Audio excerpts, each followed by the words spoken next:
Okay, so I took that break, and the 7:30 evaluation that was notoriously held up and might be the only solid reason that they took my rights to mother my children away. I think that was the reason. Again, I'm unsure, but that's the only thing that was talked about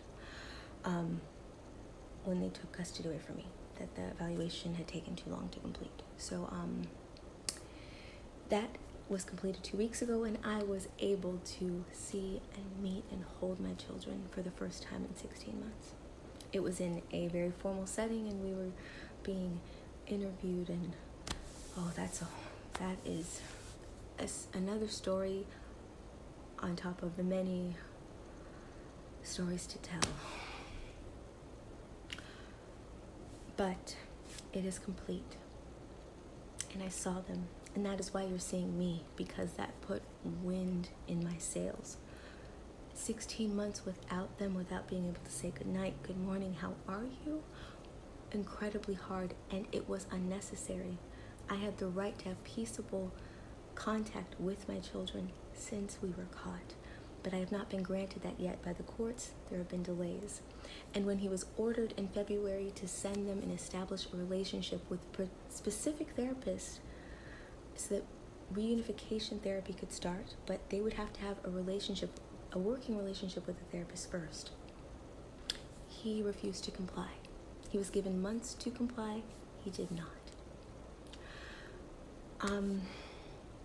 I'm just thinking, if what my children are reporting is true, and what he says isn't, that they are extremely traumatized because of me, this is the kind of behavior you'd expect to see. Him not wanting them to actually go to licensed therapists outside of his group or influence. They are not allowed on social media. They're not allowed to speak about this or what they've gone through. Yet my son's being severely medicated for depression, and then there's some other.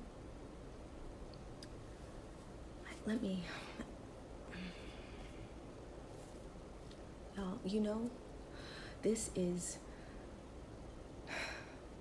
It's been too much.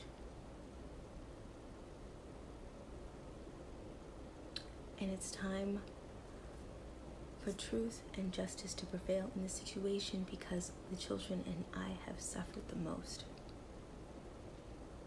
Outside of these allegations, their father has been arrested for multiple DUIs, multiple times with being caught with prostitutes, aggravated assaults, and everything gets pled down to almost nothing.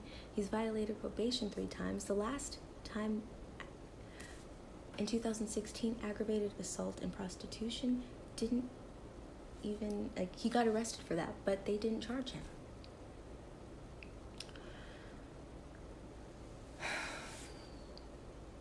I don't know what favor is granted there, or why they would hand them over to him after they were being treated, so that they can now just be sequestered in this home with who they claim they were being abused by and not get treated.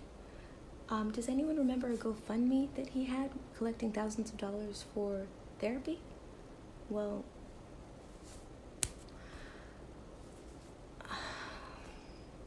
why don't they have a relationship with a therapist?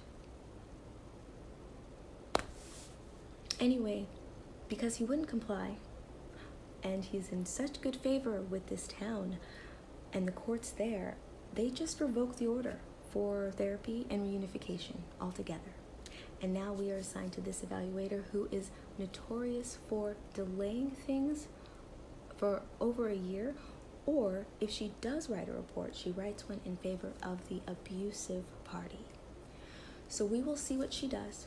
I need to raise some money, pay her, and then once her report's in, at least we'll have a definitive view of